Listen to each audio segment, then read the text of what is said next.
This is an oral history with LeRoy Moore. This is the second oral history for the Carnegie Library's Maria Rogers Oral History Project, and it's the first interview for the Rocky Flats Cold War Museum. Today's date is November 18th, 2005, and the first oral history we did was November 2nd, 2002. And we're going to be talking about just kind of picking up where we left off with respect to LeRoy's experiences with Rocky Flats. Okay. Good morning. Okay. Do you want to start, as we were talking, with the events of 1989, which is kind of where we left off? We can do that. 1989 was, without any question, a year of crisis for Rocky Flats. So many things happened in that year. The most outstanding thing that happened was the FBI raid on June 6, 1989, to collect documentation of violation of federal environmental laws by the DOE and primarily its contractor, Rockwell International.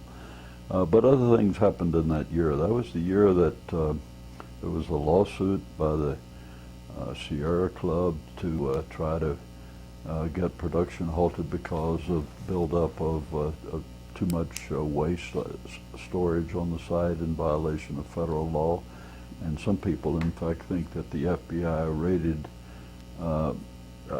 to take the attention away from the Sierra Club suit, and so the Justice Department gained control of that issue rather than Sierra Club.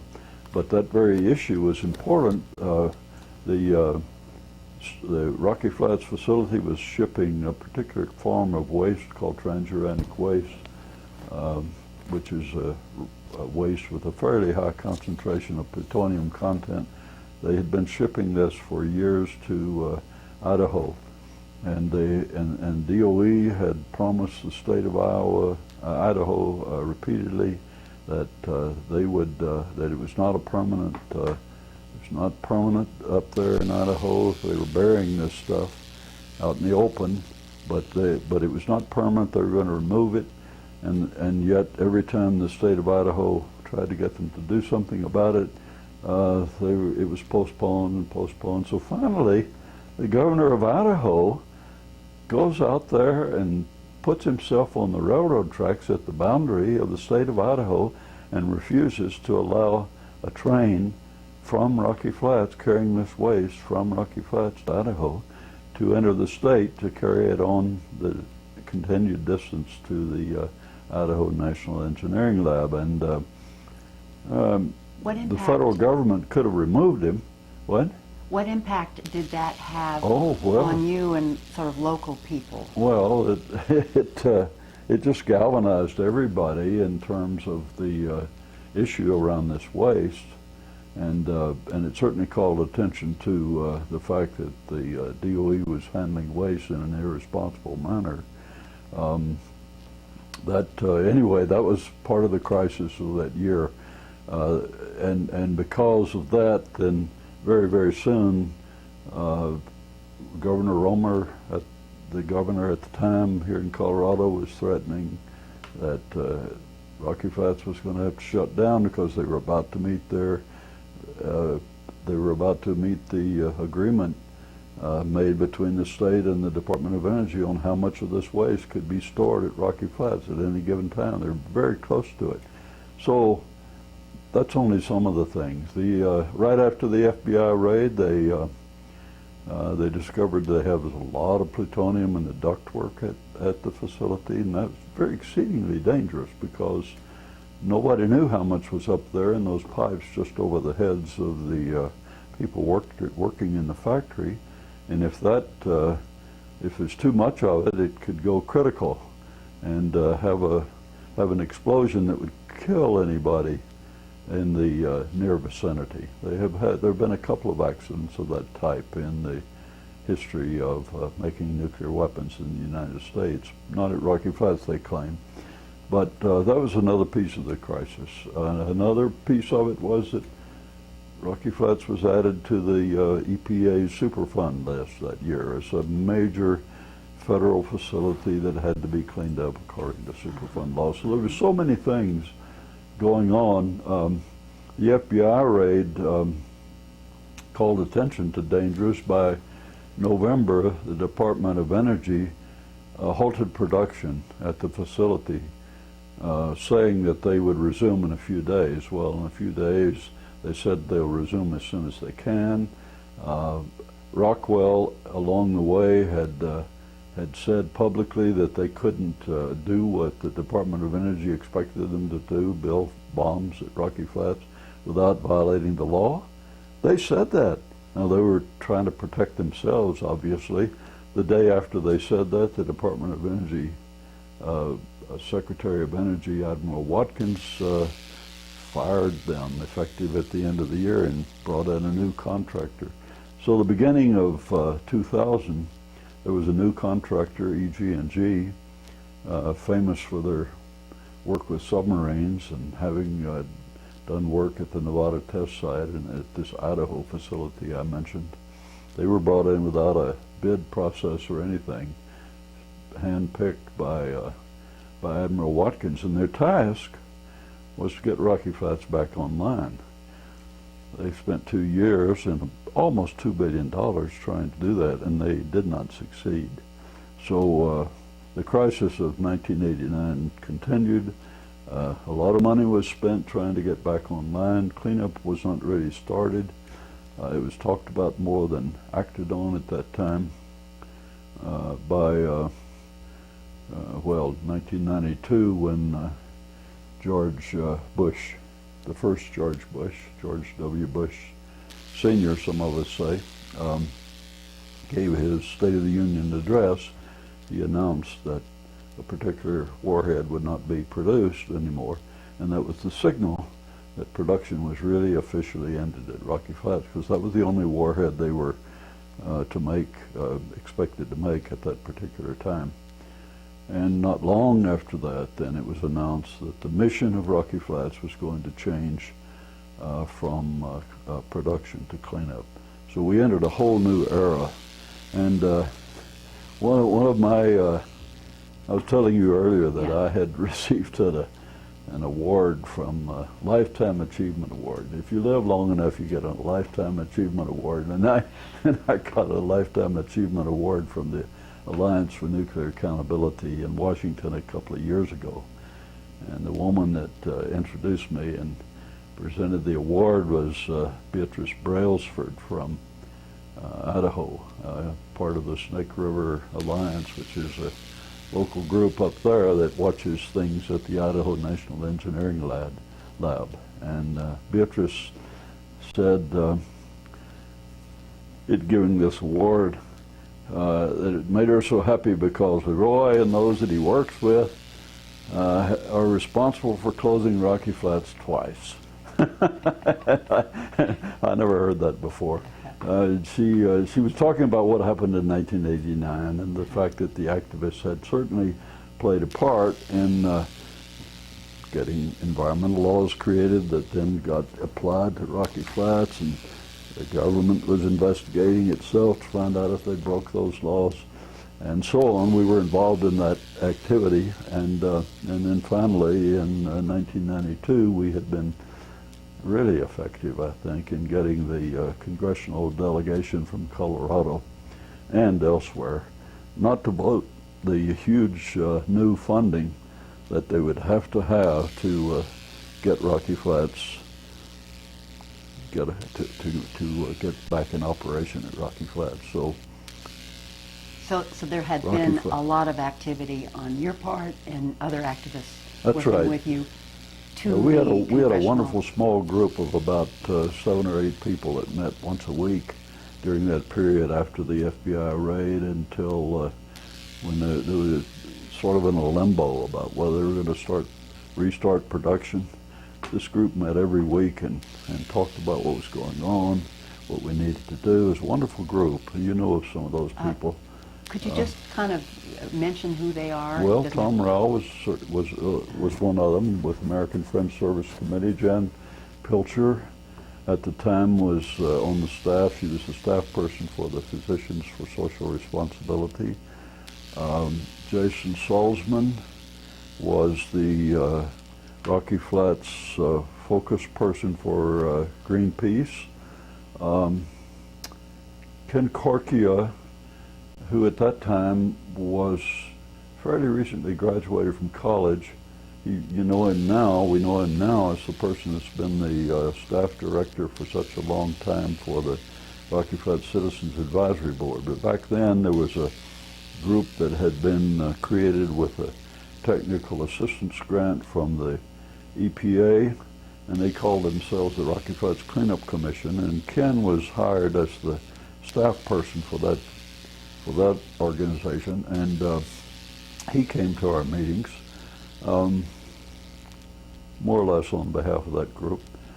I think that's Those are the core people. that's essentially it. There may have been one or two others. It was wonderful. Very, very close association, and we worked remarkably well together. And I think did a lot of things. Meanwhile, the Rocky Mountain Peace and Justice Center was conducting nonviolence training, preparing people for as large-scale civil disobedience as we could muster at Rocky Flats if they announced that, if they actually went back online into production. So we had people thinking about that and preparing for it. It was fascinating. Fortunately, we never had to implement that piece of the strategy, at least, that we had going on. We went to a lot of public meetings about these things. I can even remember one with the Defense Nuclear Facilities Safety Board, which is a group created by Congress to look at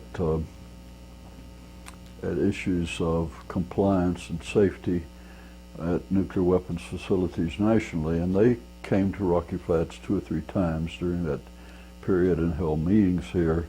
They were not very good with public process. I think they're a lot better now than they were back then. I don't think they believed much in the public when they were started. And I remember going with a group from Boulder to from the Peace Center to one of these meetings, and there were 2 students and with us that were dressed, they looked sort of hippie farm, and the police stopped us, and the meeting was happening in the hotel, and they would not let us go into the meeting without doing a body search and all kinds of stuff of the people in this group. And you think it was because of the way some of the people were dressed? Well, at least overall that it wasn't happening with anybody else, but we raised the question in the hall. Were they singling out the peace group to treat this way?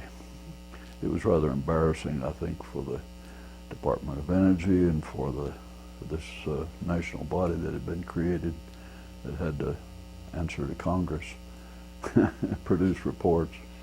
Anyway, that was one of the humorous things that happened. It wasn't exactly fun at the moment. Yeah. So where are we?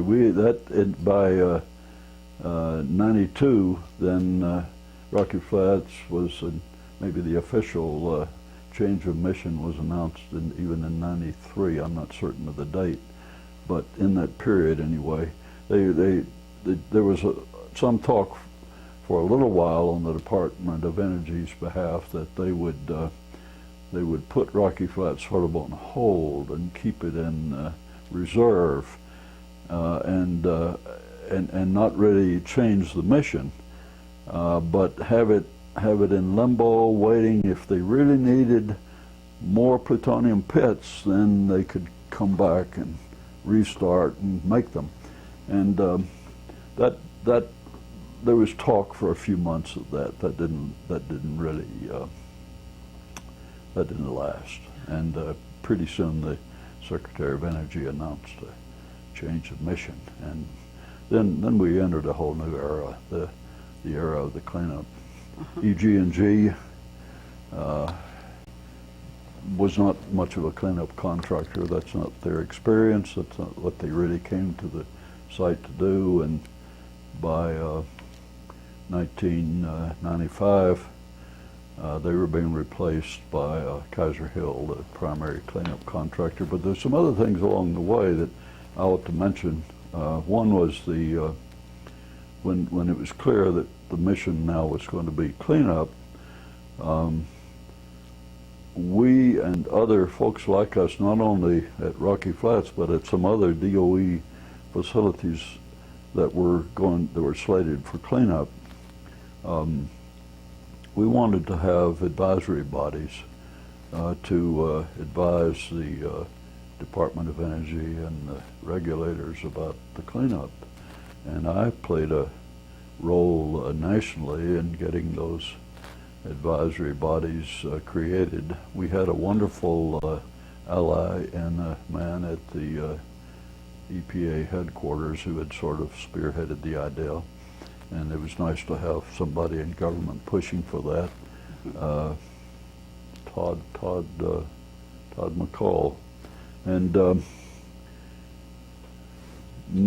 lo and behold, we managed to get this legislation passed and get these bodies created. They had to conform with federal law, the Federal Advisory Committee Act. So they really came through the environmental. That's right. That's right. Yeah. Because it was a Superfund. That's right. Well, it was related to the. It's not a requirement of Superfund, but it was related to, because there were quite a few Superfund sites within the Department of Energy complex. Then it was possible to add this as a way of involving the affected public in the different locations. So when we created the advisory board, it was not easy to get the thing created. There was so much. I don't know now how it's possible even to express the antagonism that existed between people in the community that had paid attention to Rocky Flats and all the government agencies, not just the Department of Energy, but also the Colorado State Department of Public Health and Environment, and then called Colorado Department of Health, and the Environmental Protection Agency, because we felt they hadn't done a very responsible job. And when there was a documentary made about the FBI raid and the out-of-court settlement of that case, in that I'm trying to remember what TV show. It was one of those major TV documentary broadcasts that the Frontline, I believe it was, did this 1 hour program on the FBI raid and its aftermath, and they interviewed people from the Colorado Department of Public Health and Environment, and what was exposed on the screen is that those people had known that Rocky Flats was in violation of the law, but they weren't doing anything about it. That didn't exactly inspire trust in the operation of the regulators. So were you were a part of the initial Citizens Advisory Board? That's right. And the way finally, I remember the meeting very clearly when it was finally worked out how the advisory board would be created. The regulators, that is, people from the EPA and the Colorado Department of Public Health and Environment, would select, handpick 6 people from those that they knew in the community to be really interested in Rocky Flats, and they would turn over to that group the task of defining the nature of the advisory board and creating the categories for membership and receiving applications from people that were interested in being members, and then actually selecting the membership and creating any guidelines, bylaws, and so forth to guide the advisory board. And so I was one of 6 people that was selected. There was one Rocky Flats worker, and there was at least one person from local government. I'm not sure who else. There was a woman that had been with the, there was an older group called the Rocky Flats Environmental Monitoring Council that was phasing out at that time, that had existed for a while. Had you been a part of that group? No, I had not. I'd gone to their meetings pretty regularly and spoken, but I was not part of the group. So the 6 of us were selected, and we spent a while then doing all these things that I just referred to, and we decided on 2 or 3 things that were really, really important. One was to create as representative a body as we could possibly do. So we would have a membership that would include 2 people from public interest groups like the Rocky Mountain Peace and Justice Center or Sierra Club, both of which had members on the original board. We would include 2 of the salaried workers from Rocky Flats and 2 of the non-salaried, that is, not hourly workers, but salaried. Wait a minute, I'm not putting this wrong. We wanted 2 people from the union side and 2 people from the management side. And I was a little disturbed, thinking maybe that would be too many Rocky Flats workers. It turned out to work really well. Those people brought their inside information, which is very helpful. We had 2 people from the healthcare professions. We had 2 people from local residents, 2 people from local government, a couple of people from local businesses. Maybe that's it. There might have been 1 or 2 other categories, but it was a very interesting idea to create as representative a body as possible. And to bring in people that didn't necessarily agree at all. That's right, exactly. That was the intent. And we also, what else was I going to say about it? We insisted on the independence of this group. We were going to create our own agenda. We were going to make our own recommendations. We were not going to be a handmaid of the Department of Energy.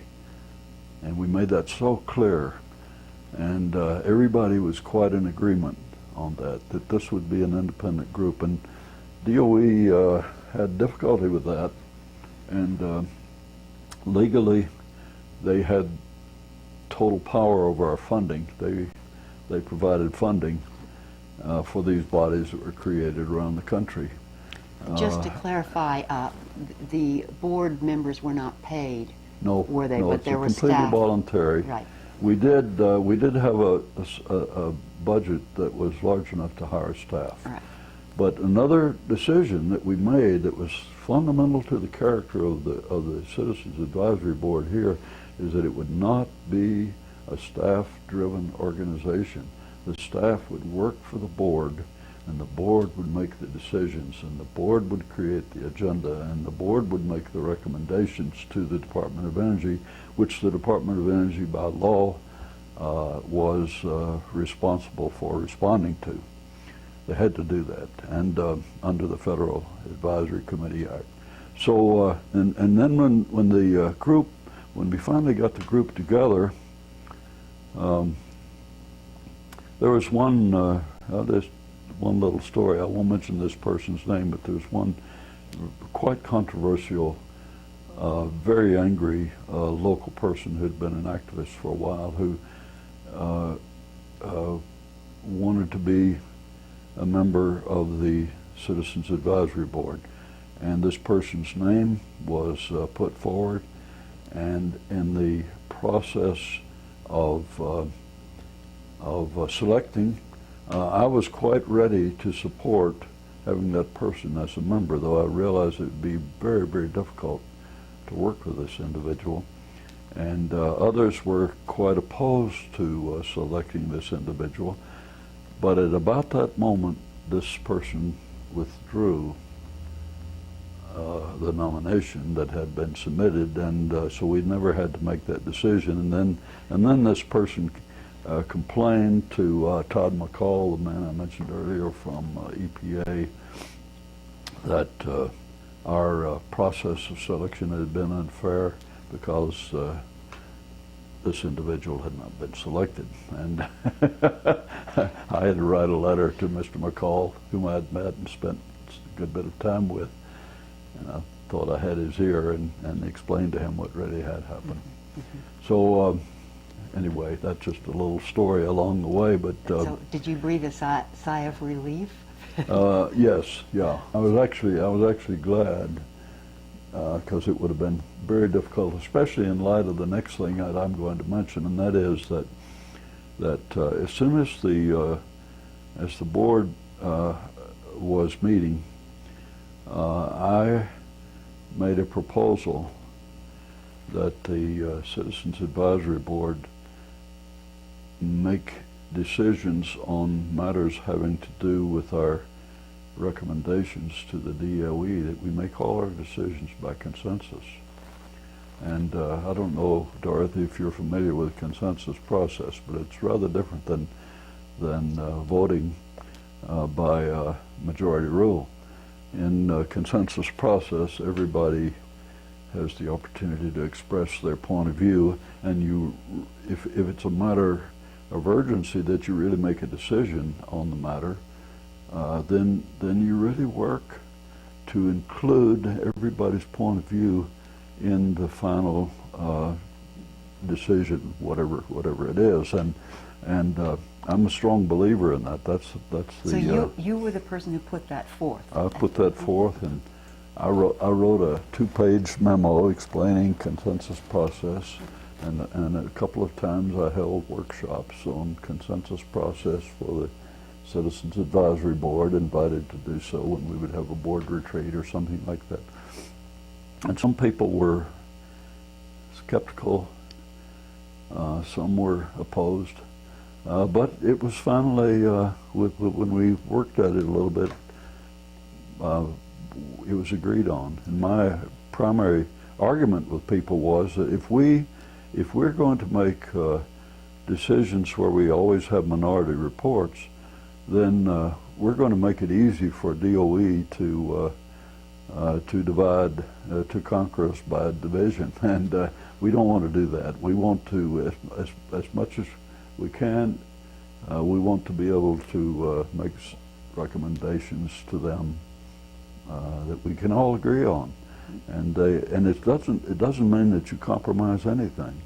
You do the very best you can, and you represent the view of the whole board instead of just a few dominant individuals or majority over here that might change the next time somebody goes off the board and gets replaced, the majority shifts over here. So that has continued to be kind of a contested piece of the advisory board over the years. Some people would be on the board that would be strongly opposed to that. And some, well, that's enough to say about that. But was that utilized in other citizens advisory boards around the country? Do you know? The history of advisory boards is so different. And in fact, I'll just give you one example. They had an incredibly strong advisory board created at Los Alamos that included a lot of the native people and some of the grassroots activists from Santa Fe and the nearest city outside of Los Alamos itself to the facility, and up on the mountain there. And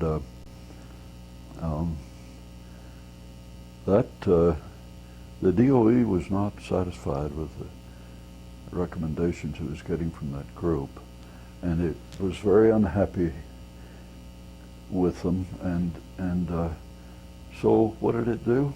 Well, at one point it just abolished the Citizens Advisory Board and created a new one, selected new members and created a new board. Now, they never, they might have wanted to do that here, but they never tried it, and they would have had, they would have had a tough time in Colorado had they tried to do that. They never did. Do you think by this time there was enough media attention in this area that made it less likely that they... Media attention, yeah, partly, and I don't know, it may be the range of the representation that we created in putting the board together. It has been difficult for the advisory board to maintain that representative quality.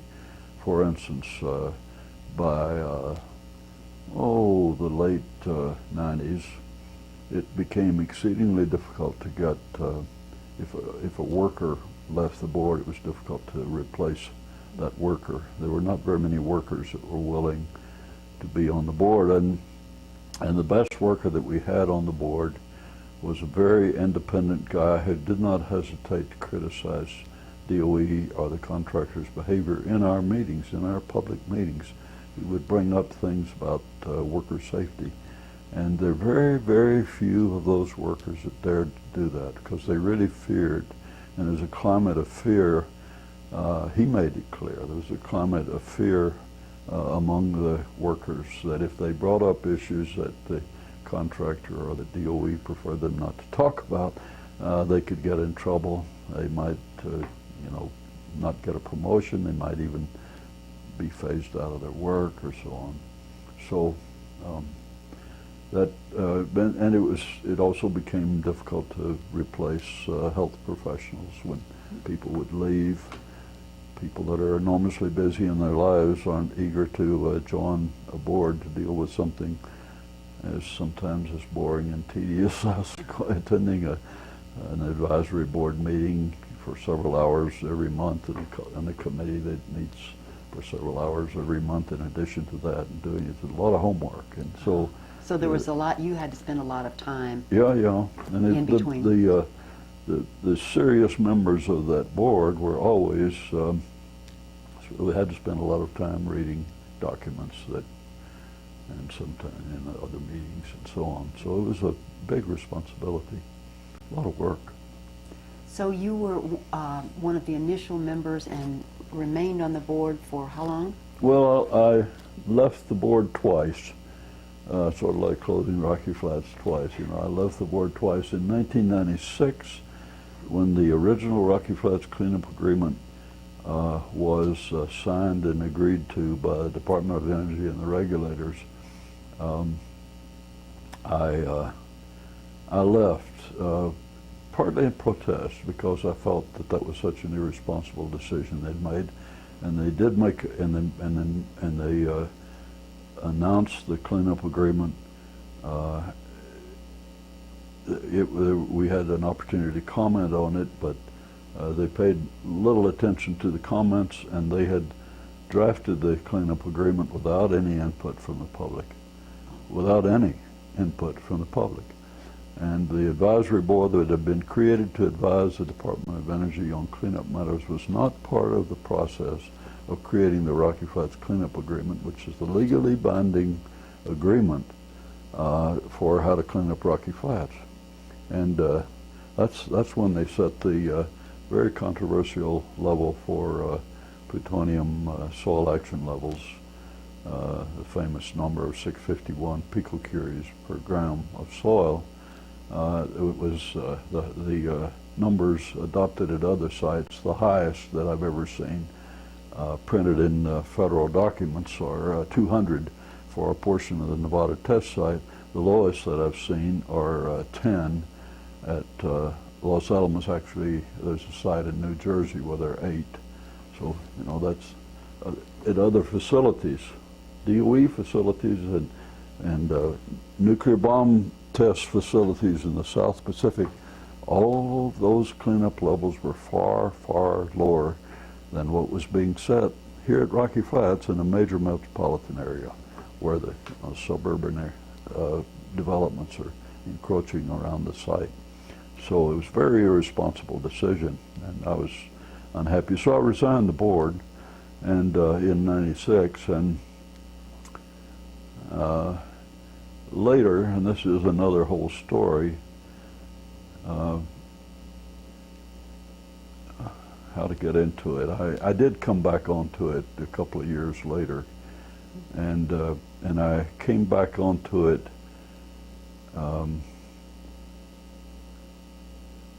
because I had, well, let me just jump into that story. When Kaiser-Hill came in as the new contractor in the summer of 1995, the cleanup contractor, they didn't get off to a very good start. And the first thing that I became aware of about them was that they terminated the contract of a scientist named E.G. E.G. Latour, I think you've got an interview with him in this project. And E.G. Latour, anyway, and he had been working as a contract scientist at Rocky Flats for quite a few years, and produced a lot of peer-reviewed articles about his various work in the environment at Rocky Flats. And he had a lot of instruments set up on the site to try to determine what's happening with the plutonium in the physical environment in the vicinity of the 903 pad, the most contaminated part of the site. And in the spring of 1995, we had a very, very heavy rain and a lot of snow melt at the same time. And the description that he later gave of the environment was that at the water table, because of the enormous water in the physical environment, the water table rose, and the soil from the top became saturated from the rain and the snow melt. So the whole terrain was saturated, and on a particular Saturday morning, his instruments were showing that the plutonium was moving significantly in the environment. And he had always thought, pretty much in agreement with the conventional wisdom at Rocky Flats, was that plutonium oxide, the form is most likely to be in the environment, in particle form, that will adhere to the soil and it will stay in place. Once it gets in the environment, it will stay more or less in place.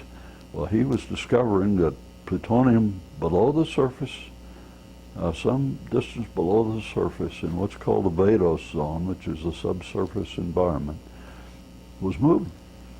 Well, that was quite a sensational discovery, and he made this known that he'd found this, and that was in May or June, I don't remember which month, of 1995. July 1st of that very year, Kaiser-Hill comes in as contractor, and they make a bunch of decisions about personnel, and one of the people that is dismissed like that is Iggy Latour. Well, Iggy is not one to go quietly into the dark night, and he made a big fuss out of it. And at a citizens advisory board meeting, this is just an indication of the importance of the advisory board, or a group like it. At a citizens advisory board meeting, a student of Neil Schoenbeck's, who had heard of this Iggy Latour controversy that so far was not really out in the open, happened to be present at the meeting, and when the time for public comment came on the agenda, he stood up and asked if there was anybody from Kaiser-Hill that could say whether or not Dr. Latour, who had discovered the migration of plutonium in the environment had been dismissed. And lo and behold, an official from Kaiser-Hill, I could identify her name, but I prefer not to, I guess, and she stood and she said, no, that's not true. Dr. Latour has not been terminated. And one or two other remarks. Well, some of us asking about this with a student later, and with Dr. Neil Schoenbeck, professor at Metro State, learned that well, we ended up getting in touch with EG Latour and inviting him to the next advisory board meeting. Well, he came and he gave a short speech, and he had been terminated, and he had been terminated in such a way, by the time the controversy was beginning to get out in the open, Kaiser-Hill then decided, well, they would give him some additional funding and let him continue to do some work on the site. But by the time they did that, his team of graduate students from the University of Colorado had all been dispersed and had gone to other locations, and he was not able to continue the research that he'd been doing with that particular group of students when he found with the instruments in the environment that the plutonium was migrating. So so that was quite a controversy, and eventually, without going into all the details about that, I paid a lot of attention to it, and the Peace and Justice Center sort of became the advocate for EG Latour, and after he was dismissed, and even after he left the United States and went back to Israel a couple of times, he was back here. We had him as a speaker on several occasions, and we kept the issue alive that plutonium was known to be migrating in the environment, that they couldn't say that it's stable in the environment any longer.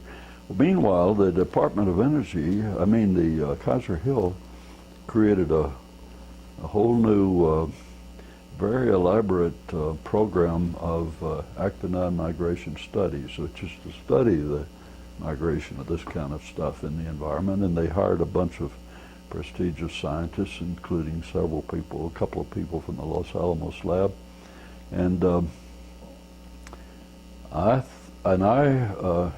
took the initiative to push, if they were going to do a program like that, to push with DOE and Kaiser-Hill that we had to have some kind of advisory body watching what they're doing. And in the way it worked out, they finally agreed to that. All this took some time, but they finally agreed to it. And when they agreed to it, they were going to set up the advisory body as a subcommittee of the Citizens Advisory Board, and that meant that was partly a way that they could provide a little bit of funding through the advisory board that would go to provide some expense for this subcommittee, and it would be the expense once in a while to hire an independent scientist to look at some of their documents and review them. So by the time we were getting that set up, the only way that I could be involved in that committee was to rejoin the Citizens Advisory Board, and I did.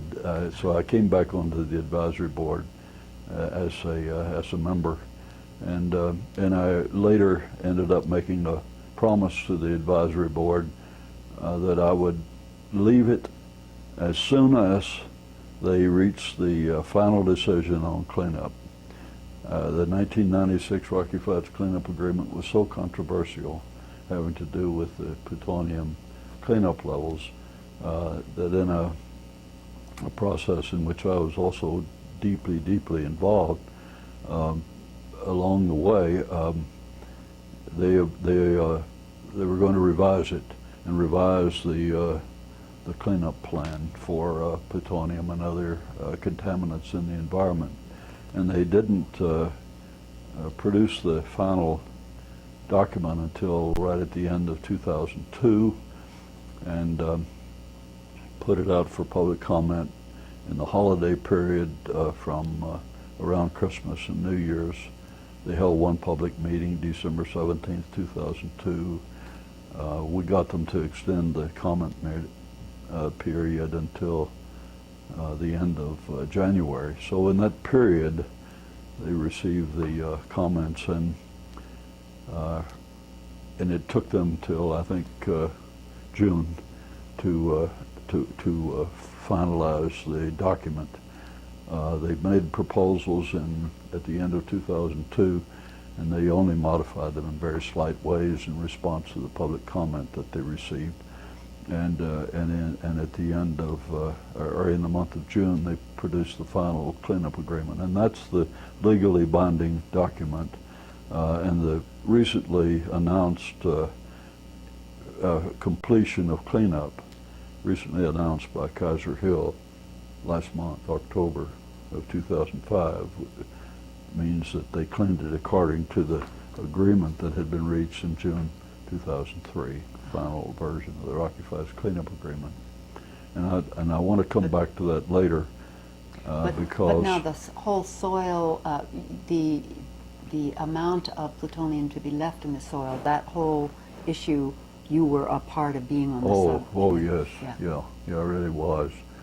And maybe to talk about that, maybe I ought to back up to something that happened earlier. In 1994, 93, the Citizens Advisory Board had been created. Rocky Flats they were working out plans to clean Rocky Flats according to Superfund law, and EG&G was on its way out. They were going to replace them with a different contractor. They were pretty soon deciding, and in that context, the Department of Energy put out the word that they would like to create a group that would make a recommendation to the Department of Energy about what the people in the community really wanted for the future of the site.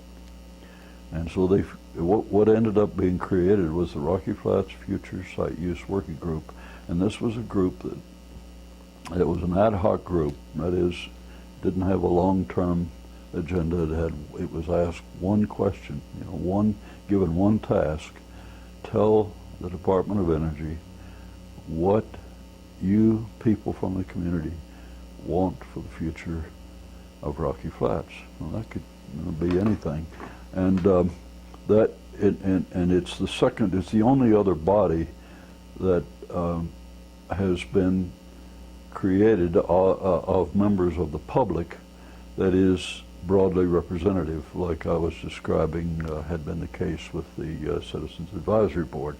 And this group was created of a mix of people like the ones I've referred to, in addition to the kinds of mix that we had on the advisory board. I know that there were also added people that had mineral rights at Rocky Flats, and Charles McKay, for instance, who inherited the church ranch from his uncle Marcus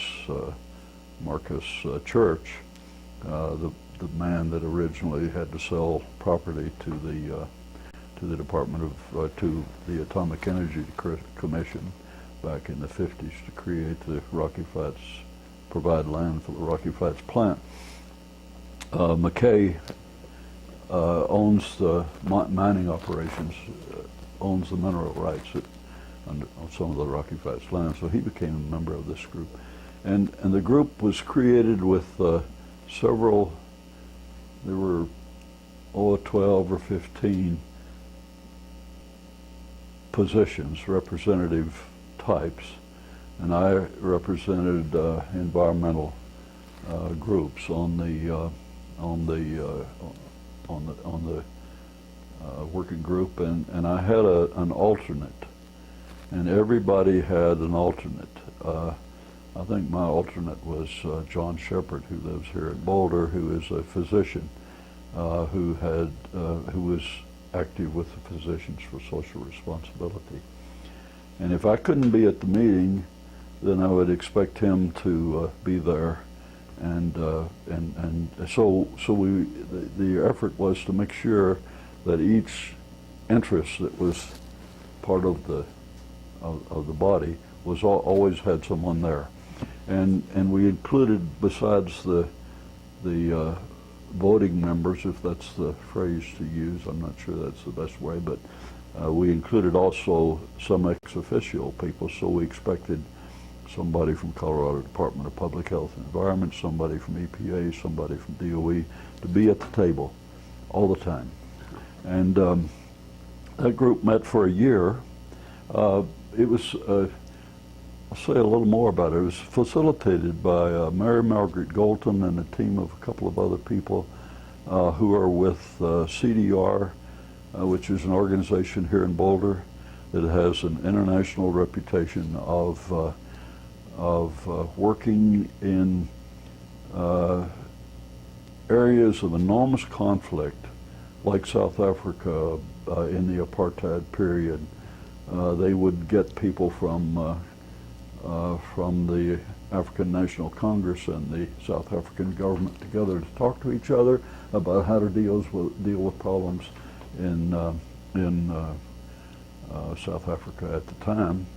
They would go to places like Israel and deal with Palestinians and Israelis. They would go to Chechnya, you know, these in places of intense conflict, and get people that are polarized into the same room to hear each other, and they also got us to agree that we would work by consensus, and so it's the second group that I've worked with in relation to Rocky Flats that was broadly representative and that worked by consensus. And how did it come about that the woman from CDR was? You know, I think that actually there was a one of the citizen groups that came into existence dealing with Rocky Flats was a group called the Rocky Flats Local Impacts Initiative. Have you heard of that? And that was Deanne Butterfield, for quite a long time, was the executive director of that group. You may know her here in Boulder. She might. I know that the Future Site Use Working Group was created through the Local Impacts Initiative, and whether the initiative to create it came from the Local Impacts Initiative or whether it came from the DOE, and the DOE said, let's use your organization to channel the funding and get it set up. But somehow they actually, the facilitator was selected and invited to create a group. And I know that I was approached not by somebody from DOE, but I was approached directly by Mary Margaret Golton. And I had hardly known her before then. I knew her by reputation and name, and I knew the organization, but I didn't know her personally, I don't think. And she came to see me, and she sat down and talked about what it was going to be, and that the group, it might be that I and one or two other people persuaded her that we would join it only if it worked by consensus. I think that may be how that happened, which was fine with her. And she's a master at getting a group of people that really disagree to come to agreement.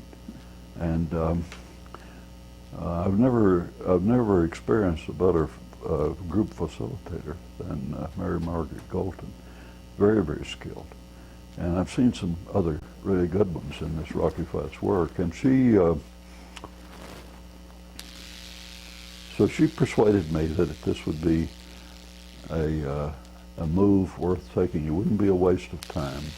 It would be, and it was not going to be controlled by DOE. We were going to control our own thing, and we were going to reach decisions by consensus. And she has told me since that she has never, in all the work that she's done, had to deal with a group that was as difficult to deal with as the group locally dealing with the future of Rocky Flats. Fascinating. And but lo and behold. Did you experience it as a difficult group?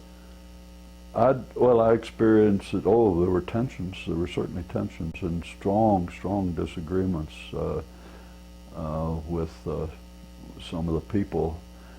There were some people that were so driven by economic development kinds of concerns, and others of us that didn't think economic development around Rocky Flats was a good idea. And then there were the people that really were concerned whatever happened, they didn't want anything to jeopardize their right to the minerals that were under the ground out there, and they have been mining that stuff. They finally may be getting a settlement so that they get paid in some way by legislation that's been created in the federal government to pay them for their mineral rights, so that the future wildlife refuge won't have to have a mining operation going on in the middle of it. So there's certainly tensions in that group, but they were tensions within the citizen group. The government agencies, by design, were not part of the decision making. And that's true of the advisory board as well. They were always ex officio. They have enormous power, of course, and they control a lot of the information. But anyway, this group was created, and it spent a year working together. And by the end of the year, June 1995, 10 years ago, came up with a recommendation that Rocky Flats be cleaned to average background levels when it is technologically and fiscally possible to do that in an environmentally responsible way. And that's the whole of the recommendation right there, the most important recommendation. And that's a pretty amazing thing to agree to. And as soon as that group made that recommendation and it got passed on to the Citizens Advisory Board, the Citizens Advisory Board, by consensus, accepted it and signed on to that as a recommendation to the Department of Energy. And the Rocky Flats Local Impacts Initiative, which in some ways is kind of a predecessor to the Coalition of Local Governments, because it consisted mainly of people from the local governments in Jefferson County, Boulder County, the various cities near Rocky Flats. There were some other people on there. You know, we need to change the tape now, so Okay. Can you just kind of make a note All right. of where you are, All right. and we'll pick it up in a minute. Yeah, good. Okay.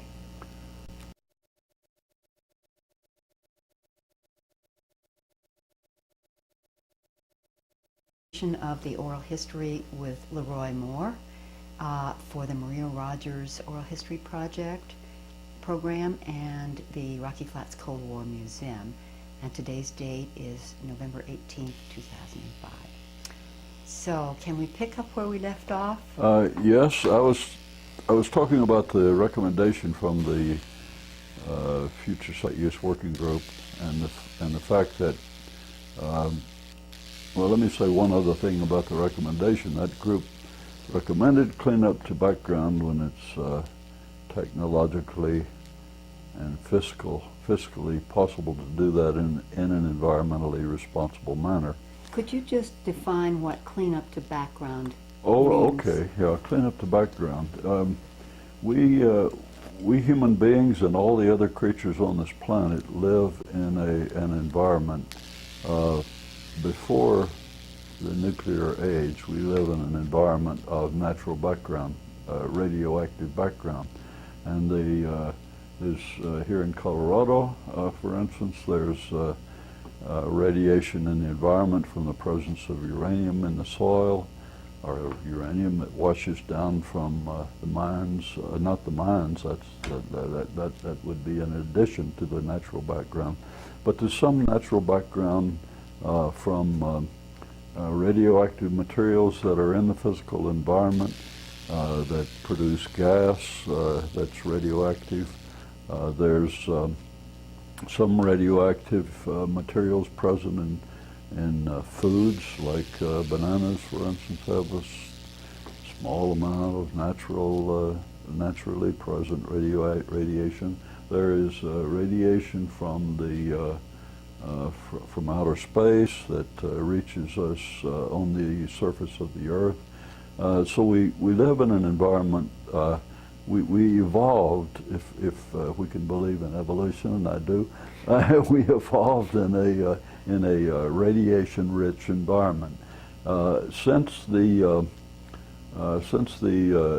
initiation of the nuclear age with the bombings of Hiroshima and Nagasaki, and the bomb before that, the Trinity explosion in New Mexico, those bombs that happened in 1945, and then the subsequent atmospheric testing and explosion of nuclear weapons by the United States government, by the Soviet Union, by Britain, France, China, and other countries, India, Pakistan, and so on, Israel.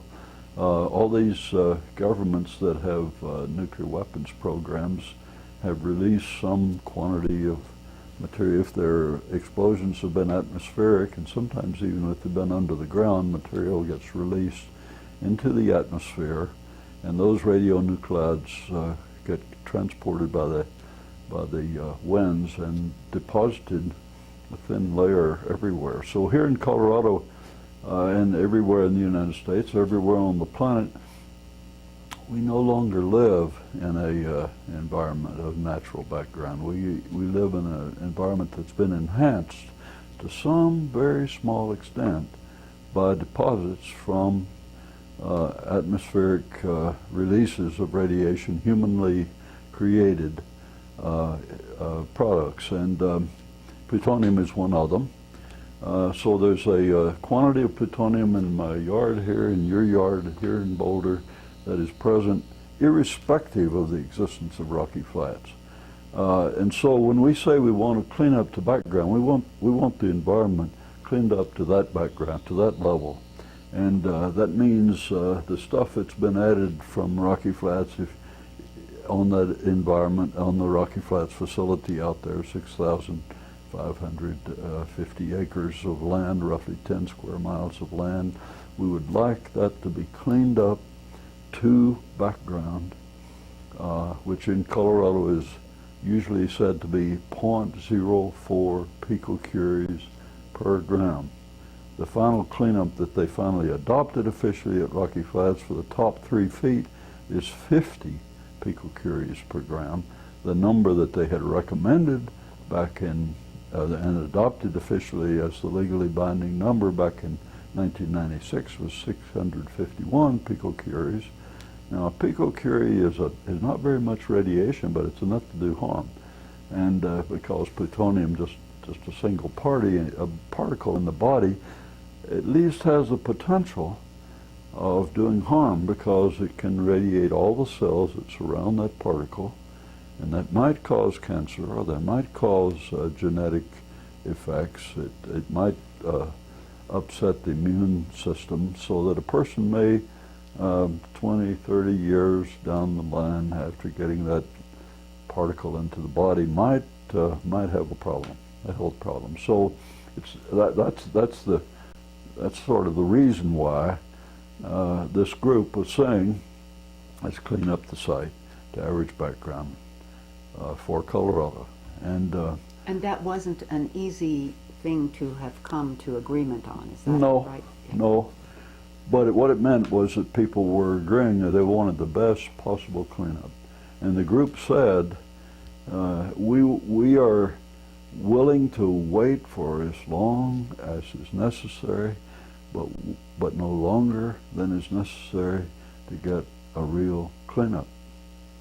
And by a real cleanup, he was talking about what they were recommending about background. So that recommendation was made by the Future Site Use Working Group, and it was signed on to by the Citizens Advisory Board, and then it was signed on to by the Rocky Flats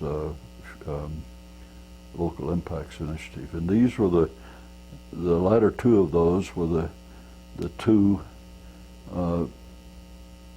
advisory bodies that then existed to advise DOE on matters having to do with Rocky Flats. So it was the most widely supported single recommendation regarding cleanup at Rocky Flats that was made in the history of the facility. And that was made in the summer, in June of '95. Kaiser-Hill shows up in July. In October, Kaiser-Hill had, with the Department of Energy, had its first meeting with the public. And I remember going to that meeting and in Building 60 on the near the West Gate at Rocky Flats, and it was quite a sizable crowd there. And at that meeting, the Department of Energy and Kaiser-Hill presented their vision, capital V, vision, for the future of Rocky Flats. Well, what was their vision? This, I've got here, I happen to have here, I don't know if you can get this on your camera, but this is it's got this glass on it. It might reflect. Try to turn it a little to the side. Maybe the glass won't. Yeah, that's good. That's a wonderful photograph. One of my favorite photographs of Rocky Flats is this picture that shows the industrial facility in Rocky Flats in this incredibly beautiful physical setting, not far south of Boulder. So there's the facility. In their vision that was shown to us that day, they had this picture, or one very much like it, and alongside it, they had another picture that showed this area. It was all buildings, all roads, everything was gone. All these structures that you see here, and it was just a mass of green, and with some lines drawn, primarily around this part of the area, and they were just dotted lines drawn with ink or something onto the grass, and they were showing what the future of Rocky Flats would be. It would be this grassy area, but under the grass would be all manner of nuclear and non-nuclear contaminants. They were going to create a big waste dump. In effect, that would be the future of Rocky Flats. Well, and this was Kaiser-Hill's vision for the future of Rocky Flats. Brand new cleanup contractor, and well, that meeting was not a very happy experience for the people from Kaiser-Hill and DOE, because the members of the public were not very happy to see this. And partly we were not happy to see it because this recommendation I was referring to had just come out in June. Here it was October. 4 months later, July, August, September, October, 4 months later, they're presenting such a different picture. They're not presenting a picture of cleanup. They're presenting a picture of a nuclear waste dump, and they had not even acknowledged that the public had made such a recommendation, and they didn't acknowledge that the public had made such a recommendation. And on this table, I've piled up, as I said to you when we started, today. I just went into my files and pulled out the folders of things that I've written about Rocky Flats since 1992, just starting with that period and up until 2 or 3 weeks ago when I had a couple of things published about the recent announcement of the cleanup. And these are articles, some published articles, some talks that given in various meetings at different places, some fact sheets or documents that I produced for the advisory board or for other groups that have been circulated, some comments to the DOE on this and that over that period. And well, in December of 2005, I think it was December, I'm not going to search through that pile, those are in order, but I'm not going to start moving this stuff. But in that year, I finally wrote an op-ed that was published, I think, at 2 or 3 of the local newspapers that said that the Future Site Use Working Group back in the summer had made a recommendation, told what the recommendation was, and mentioned that the Department of Energy has not even acknowledged that we made such a recommendation, and they and Kaiser-Hill have come up with such a different idea. What are we, what is happening on this question of cleanup at Rocky Flats? And it was only then that they held a meeting or two to acknowledge that, yeah, well, we had made such a recommendation. And they were very embarrassed, I think, to have to do that. And Mark Silverman was the manager at Rocky Flats at the time. I had some small meetings with him and other people from DOE, and we talked about these things, and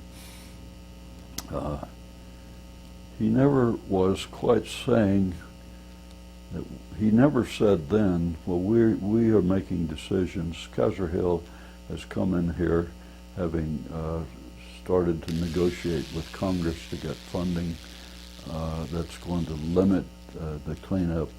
And it wasn't until much later that we began to learn that they were making decisions behind closed doors that were going to define the real cleanup at Rocky Flats, not the cleanup the public had said it wanted. They were not going to go in our direction. And anyway, this became one of the contentious points over the years, and I'll jump ahead a bit here to say that there's a whole lot of history of very, very intense public involvement, and I was always part of it, having to do with the cleanup. I was a member of the advisory board. I was a member of the Future Site Use Working Group. I had helped get this oversight group of the Acton migration created, and was one of the co-chairs of that group.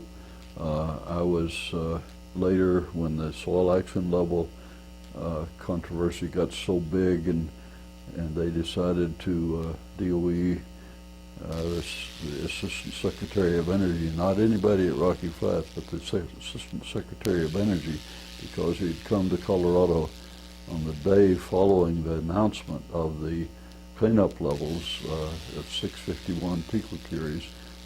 That appeared in the Boulder paper on a Saturday morning, and that very day we were having a public meeting with him. And I went to that meeting, and I had that little article from the camera, and I said, this says that yesterday the government agencies agreed on the Rocky Flats cleanup agreement. Well, what did they decide? Before we talk to Mr. Alm today, would you please, I said this to the facilitator, would you please have somebody from one of the government agencies tell us what they decided, so we know we have that as an ingredient for our conversation with Mr. Alm. Well, he didn't want to do that, but I said, you better do that. And he did do that, and they did announce, and the room exploded.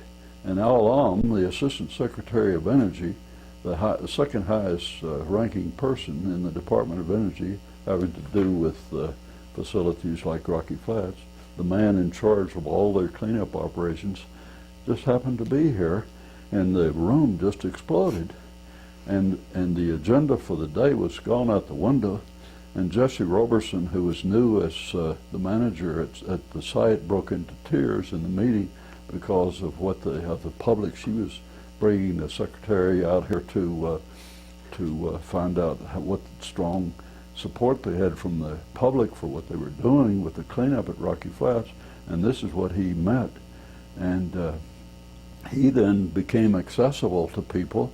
We were able to talk with him here, we were able to talk with him in Washington, and he eventually made the decision that they should start over, and they should fund an independent review of the soil action levels, and he put a couple of limits on what we could review, but DOE was going to provide the funding for a citizen group, an oversight panel, to hire its own contractors and have a scientific review of the cleanup levels at Rocky Flats and make a recommendation.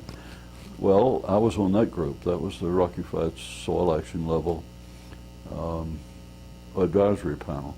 And we hired a scientific group, and we did a study. It took about a year and a little more than a year, maybe not quite a year and a half. It was very intense. It was the most intense experience I've ever had, working directly with scientists at every step along the way. And I was a member of the steering committee. We met with them every few days and talked by phone when they weren't in town. And out of that intense study came a recommendation that the cleanup levels be reduced from 651 picocuries to 35. And that was in the year 2000, February 2000, I think, that the work was finished and the recommendation was made. Well, anyway, that, where was I? I was talking about just to talk about that work for a bit, the people on that, within that group, were again representative people that were working with the scientists, or was it a smaller group? There was not as much care given to make sure that it was Because it was a broadly scientific representative of everybody, but it was certainly included some local scientists. It included people from local government. It included a couple of us that came from public interest groups like the Peace and Justice Center.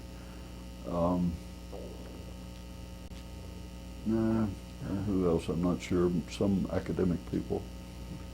There were certainly some technical people and some non-technical people from the citizens group that were parts of it. And then we hired a team of scientists. We hired RAC, the same Risk Assessment Corporation, John Till and his group of scientists that worked with him to make the study, and then worked really closely with them. And that recommendation was made and it was never officially, so far as I know, responded to, just like the Future Site Use Working Group recommendation was never officially responded to. But by this time, and then not long after that, another new body was created, something called the Rocky Flats Cleanup Agreement Focus Group was created within a few months after the 35 picocuries recommendation had been made by the oversight panel. And the distinctive feature of the Rocky Flats Cleanup Agreement, RFCA, Rocky Flats Cleanup Agreement focus group, was that it was going to work with the government agencies to refine and modify the cleanup agreement that had been adopted back in '96 and change it. The distinctive feature of that group was that it was not an advisory group at all. It was a focus group. It was a discussion, but it was the primary arena in which cleanup was going to be discussed. So it was bypassing the Citizens Advisory Board that had been created specifically to advise the DOE on the cleanup. And I personally thought it would marginalize the advisory board, and I believe that happened. Some people might disagree with that, and I've not, said that in public, but I do think that's what happened. They marginalized the advisory board, and the advisory board never really recovered. I don't think it never gained its the robustness that it once had. But the focus group met for 2.5 years, Dorothy, every other week, each meeting 3 to 4 hours. In the afternoons, when people with daytime jobs could not have participated at all, though some of them would have liked to have.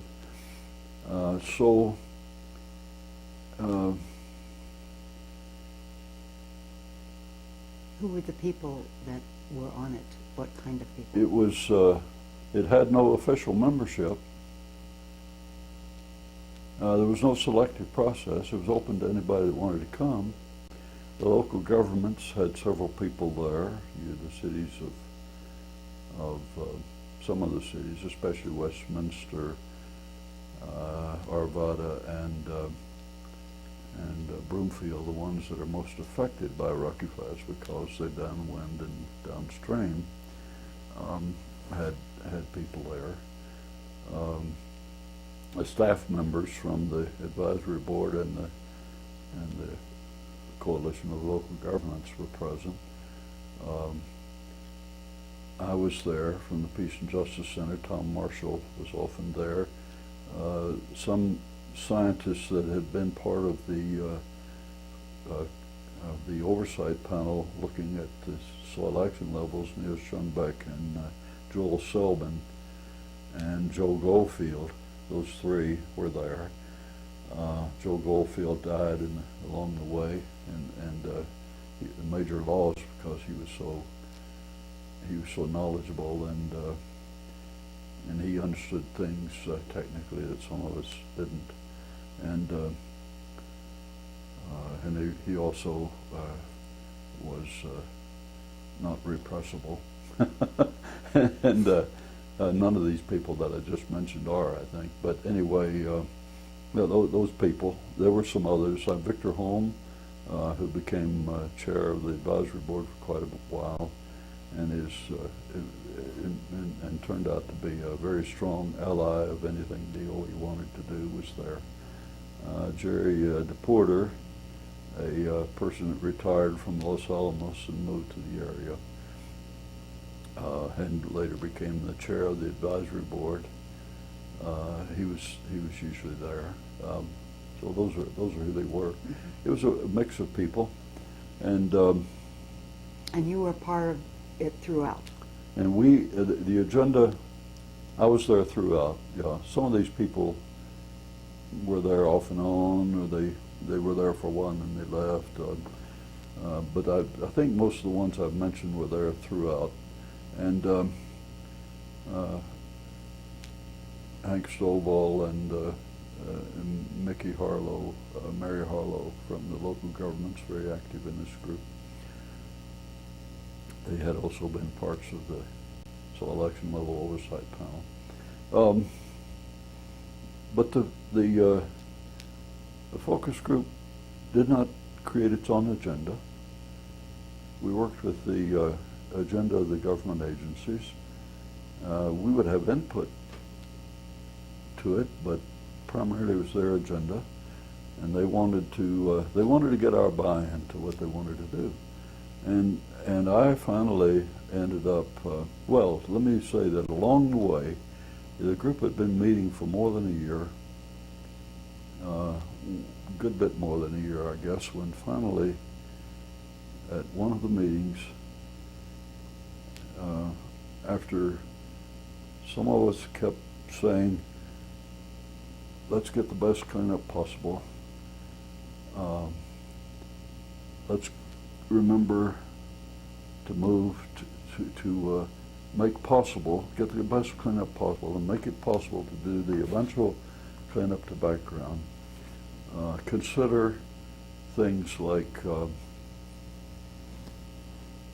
creating a program of ongoing research at Rocky Flats so you can continue to research the technology to clean the site better, and leave the cleanup, let the cleanup be the kind of project that leaves open that possibility for the future.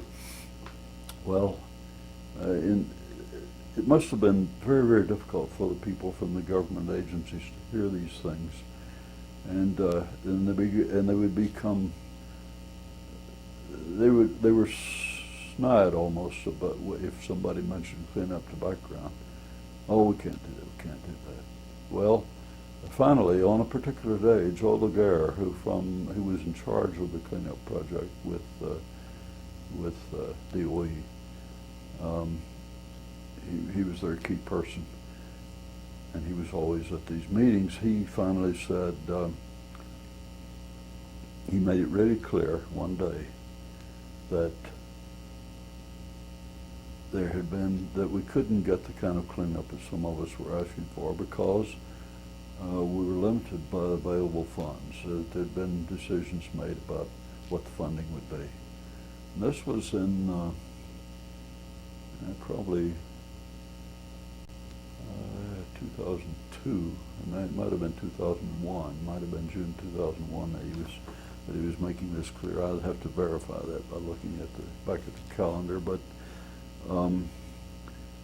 it must have been 2001, about June 2001. The group had been meeting then for a year. And I know Joel Selbin, who is my neighbor 2 blocks away, and who is a retired chemist who knows nuclear materials quite well. He said, well, I appreciate your frankness. This is the first time I've heard this. And it was clear anyway that some decision had been made. And what it turns out is that in the negotiations between DOE and Kaiser-Hill for their contract, they had gone to Washington and they had gotten the government, the congressional figures to agree, and involved in this must have been Mark Udall and Senator Aldred, as well as people like Pete Domenici, Senator Domenici from New Mexico, who is very powerful in discussions about money that gets allocated for the Department of Energy. They got an agreement anyway between DOE, its contractor Kaiser-Hill, and Congress, that Congress would pay out to Rocky Flats, more or less guaranteed for Rocky Flats, uniform allocations year by year, provided the cleanup is done on time, and the target date was December 2006, and provided there's no request for additional funding. And so those two things, target date and no additional funding, became the real drivers of the cleanup, date and dollars. And the third thing that they said, provided you contain dissent in the community. They said that. And we didn't know that. That was I learned that. How did you learn that? There were a couple of people, Terry Satterfield and a guy named Josh Levin. She's a professor of anthropology, or I think anthropology at University of British Columbia in Vancouver. And and Josh Levin may at the time have been a graduate student at CSU, Fort Collins. And the two of them did a DOE-funded project on public participation at Rocky Flats. And it was done with an organization in Oregon called Design Research. And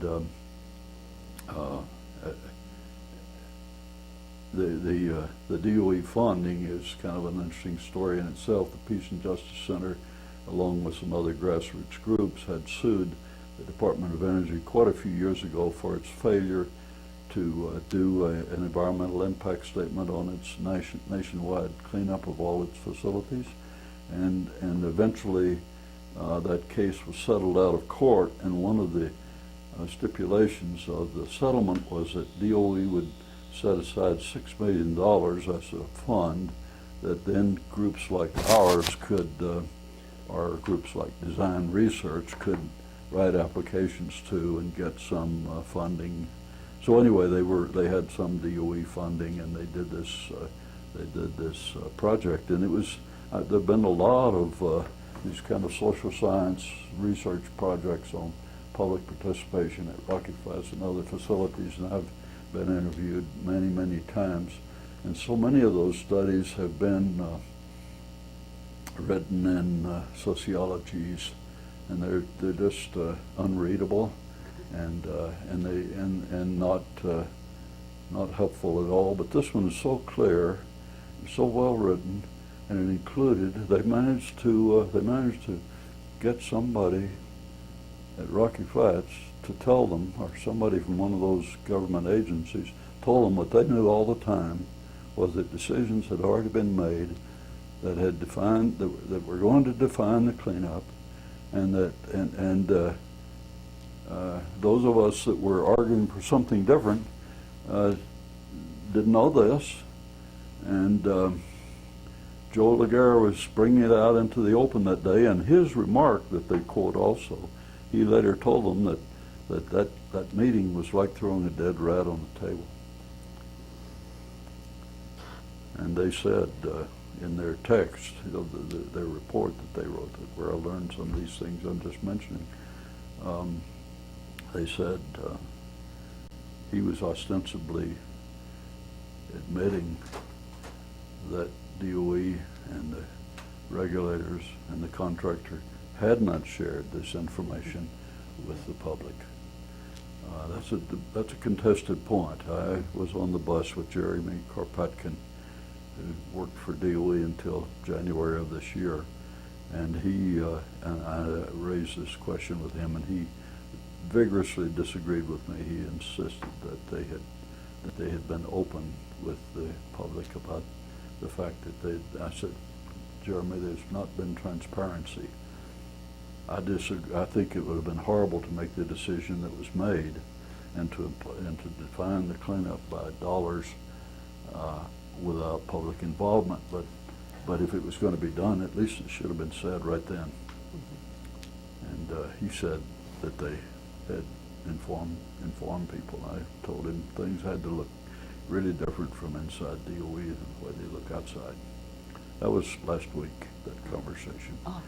I was coming back. Now, the thing that I have heard from people like Joe Laguerre and others is that there's only a certain amount of money that, the public in general, through Congress will be willing to grant for cleanups. Obviously, that's true. That's obviously true, and there's not infinite money, certainly. There's enough money to fight a war that shouldn't be fought. There's enough money to want to build a new pit facility or to build pits at Los Alamos now in a very slow, tedious manner, not as fast as they used to be able to build them at Rocky Flats. There's enough money to have them do design work for new nuclear weapons. They've got funding for all of that stuff. But when it comes to cleaning up the facilities, when it comes to paying attention to what the public has said it wants, there's not enough money. There's not enough money. When it comes to studying the public health of people around Rocky Flats, there's no money for that. Never been done. No, there's never been a direct interventionary study of public health.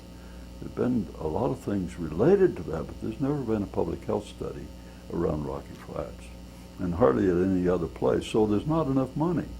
Well, I said often, and it's been the position of the Peace and Justice Center. I haven't been the only person from the organization that has said this, but I've said often to DOE and the regulators that you should take seriously the recommendation that has come to you from the public, and then you should say to the public, let's take this idea to Congress and you back us up, and we will seek the funding to get what you've asked for.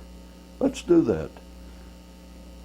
And when I have raised that suggestion, their mouths turned down, the corners of their lips turned down, and they not just frowned, they almost they dismissed me for being unrealistic and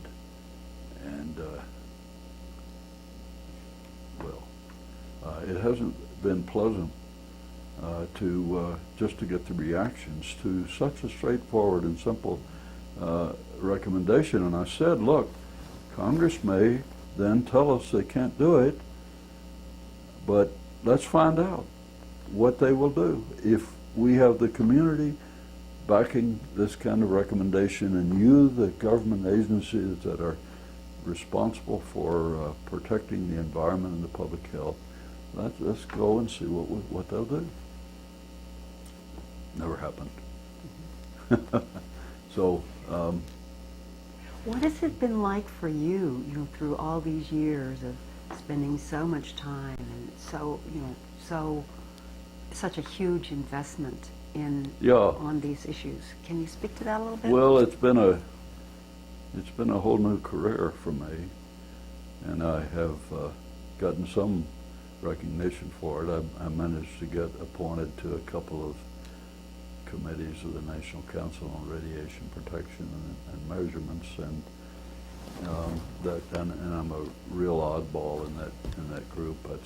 That's all prestigious scientists or scientists from the government agencies, and that's a group that studies radiation health effects and makes recommendations to government agencies about how to set standards ostensibly to protect the public health.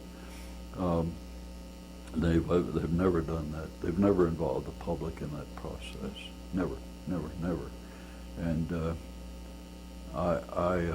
I'm working on a paper right now where I propose the idea of ecological democracy, which would involve the affected population in the actual decision making. We've never had anything like that at Rocky Flats, and would also entail the public taking responsibility for all the other creatures that are affected by what we do to the physical environment. So we bring the moles and the raccoons and the rabbits to the table, and this is the only place where representative democracy really happens. The humans are representing those that can't be there otherwise. That includes some members of the human race that can't be there because they're too young, or they're too sick, or they're too old, or something. So we do have some form of representative democracy, but it's to give voice to those that can't be there. Otherwise, we have something much more direct, and we've never had that. But that would be an ideal for me, and that vision has driven me the whole time. I've always thought that the key problem with the nuclear weapons enterprise is the absence, and not just the absence of democracy, but the destruction of it. There's probably no major enterprise that is more destructive of democracy in this country than the nuclear weapons enterprise. I may be wrong about it. It might be petroleum or medicine or something else, but certainly the nuclear weapons enterprise couldn't function couldn't function as it has if it were really democratic. If people had to say, yes, we'd like to, we would be glad to be radiated to bed. Anyway, what has it been like for me? It's been frustrating, it's been difficult. It's been far more difficult to do this work of the last 15 years trying to get a responsible cleanup. Far more difficult than it was to simply be on the outside of the fence, trying to educate the public about nuclear weapons, and we should get production of going pits stopped at Rocky Flats. So it's been very, very difficult. And I sometimes feel like I'm a wrung out dish rag. I just had all the juice squeezed out of me. I haven't completely lost my sense of humor, but and I think one of my gifts often to those public meetings that were sometimes tense and difficult was that I could laugh at myself and get other people to laugh at what was going on. Say something that would let people smile and laugh a little bit. But it's and it has put my belief in nonviolence and nonviolent resolution of conflict. It's put it to the test. It's been an incredible educational experience in that way too. I'm not sorry for that, but it hasn't been easy. And at this point, Dorothy, the cleanup supposedly is Kaiser-Hill announced a few weeks ago completion of the cleanup, and it's completion of the cleanup according to the cleanup that was defined for those secret agreements. And I was going to say a while ago that my metaphor for the public participation has been that we the public thought we were being invited to help design the house of cleanup. But really what we were being invited to do is to rearrange the furniture a bit.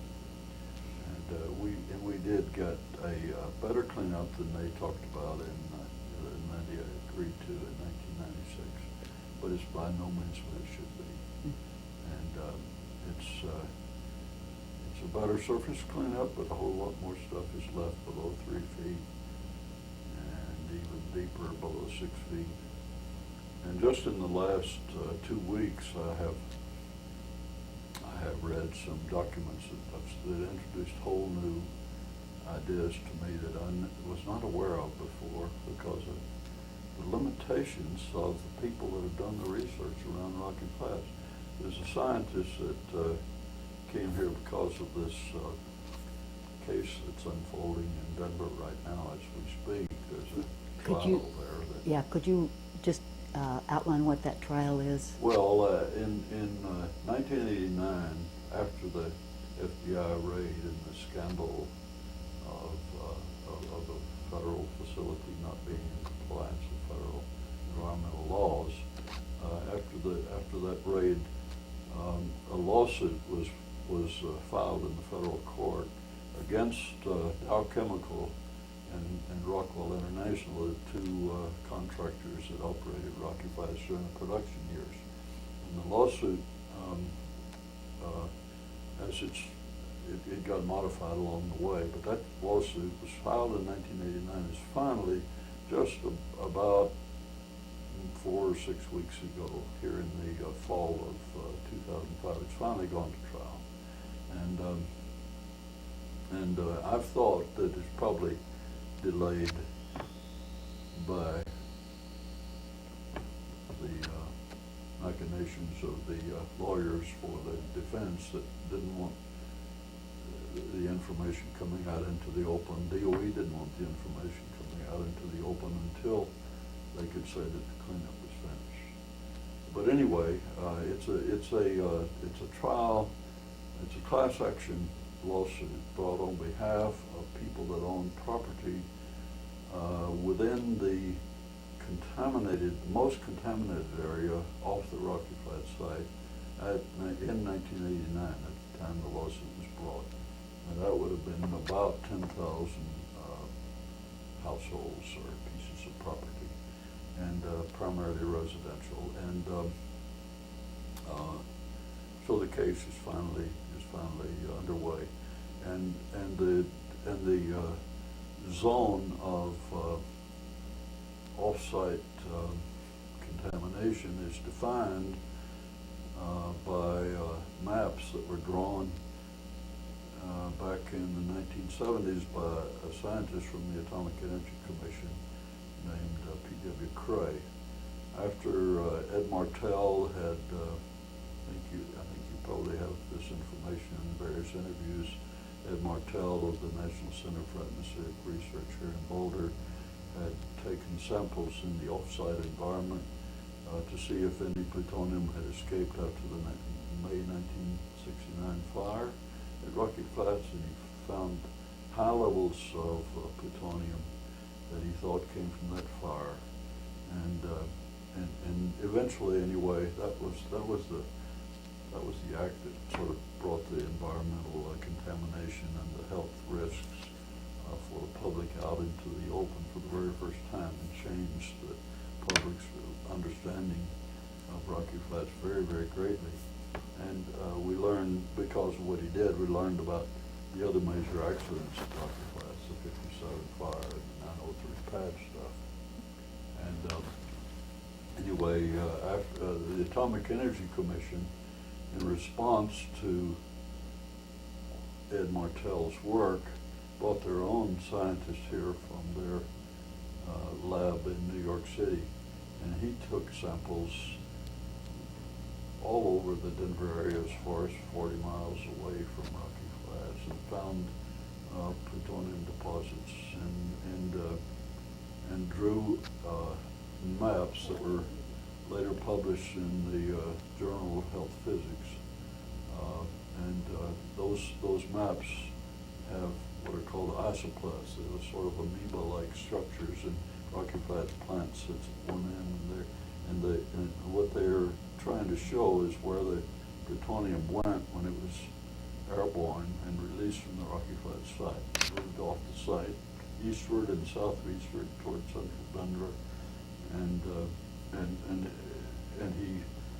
his isoplasts had different concentrations. So the plutonium, so closer to the site, the concentration is greater. The further you get out, you have less, until finally you can distinguish between the plutonium that comes from Rocky Flats and that's in the background, like I was referring to earlier. So this class action suit is based only on the parts of his isoplasts that are closest to Rocky Flats, those people who live in that particular zone. And it's been a very interesting case. And one of the witnesses for the plaintiffs, that is the property holders, is a man named Sean Smallwood, who is a scientist from Davis, California, and he studies what he calls bioturbation, that is the disturbance of the soil by its interaction with biological creatures, burrowing animals, surface animals, worms, insects, and plants, all of those. And what he visited Rocky Flats on 3 occasions, and he looked at the environment, and he looks at the creatures that are in the environment. And what he has demonstrated in his scientific work is that every year about 11% of the surface soil will be turned over by the action of these various creatures, primarily burrowing animals. There's an ant called a harvester ant that goes down more than 6 feet. And whatever's down there gets brought back to the surface, and whatever's on the surface may be transported down. So stuff is being moved back and forth. And at Rocky Flats, they have wanted to say that the Fish and Wildlife want to say this, that the plants on the surface will stabilize the soil and keep things in place where it can't be disturbed by the rodents and the badgers and the ants and so on.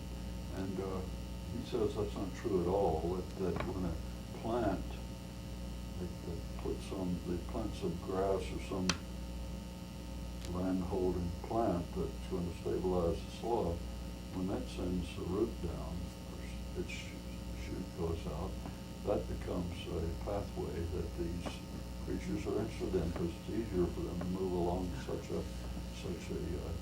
opened up place. And so they're invited to it, and they go to it. And there's been a lot of research about this kind of stuff at Rocky Flats, and they never talk about it this way. This wasn't a part of it's the... like it's just a different, it's a different world, and it's very disturbing, given the expectations. So one of the things that I feel at this point is that I've still got a responsibility to add to the pile of papers here with some more writing and to educate the public about the things that we still don't know, and the things we do know, and that they're more dangerous than the government agencies have admitted. I would like in the last just a little while ago, among the many things I've written about, we put together at the Peace and Justice Center this cartoon book, and I visited a good friend, Robert Dow. I know that in our original interview I showed you his amazing photograph of a speck of plutonium in the lung tissue of an ape. Yes. And Bob lives in Montreal, and I went to see him some months ago, and was with him for 2 or 3 days, and he drew this cartoon that's on the cover, and some others that are inside. And he also, and I was talking about fish and wildlife, he suddenly was saying fish and wildlife. so I won't take credit for that, but we did produce this little cartoon book, and we'll probably try to modify this, update it a bit, and make it maybe circulated a little more, because one of the things we need to do is, if possible, not have people think that it's a good idea to hike and bike and ride horses and take picnics at Rocky Flats, and that Fish and Wildlife wants to do that. And I can only imagine that these government agencies want us to want that to happen because they want us to think that this site is okay and it's safe. And I'm not convinced that it is. I don't think it's a good idea. And I'm sorry that's the dilemma we're in. I'm kind of tired. But I feel like there's still work to do. So maybe we could have a copy of that to put in. This picture was actually drawn by. I sent a note out wondering if there were any cartoonists around who'd like to help us with this project, and this cartoon was sent to me by a person that works for Physicians for Social Responsibility in Atlanta, Georgia. So you might just kind of read the various things. I know the various things. Here's a skeleton playing his guitar. Plutonium half-life 24,400 years. Tiny amounts can be lethal. Migrates in wind and water. Long-term genetic health effects. Legal limits don't protect. That was drawn by Tom Ferguson from Atlanta. Did you have some other things there? Well, yeah, I do. We've got, maybe about 3 or 4 more minutes. Okay. Well, I will. I've just got a couple of things here. This I was the primary author of the Citizens Guide. Yes. This was published back in 1992 when I was doing the primary writing on this, I thought that Rocky Flats would probably continue in production, and it was in at the very time that this was just about to go to press that Mr. Bush gave his State of the Union address, saying that the work at the production was ended at Rocky Flats. So that's reflected in here. But this book contained essentially what we knew in 1992. And when this was published, I was about to go to the former Soviet Union to visit their nuclear facility called the MROHP facility near the city of Chelyabinsk, which is just across the Urals in Russia, on the Siberian side of the Urals. And it's a huge facility, sort of like the Hanford facility here in the United States, but in addition, Hanford had reactors that produce plutonium. A lot of the plutonium from Rocky Flats, used at Rocky Flats, came from Hanford in Washington State. Very, very large facility. Some of the plutonium also came from another big DOE facility with reactors in South Carolina. But this MROHP facility is enormous, and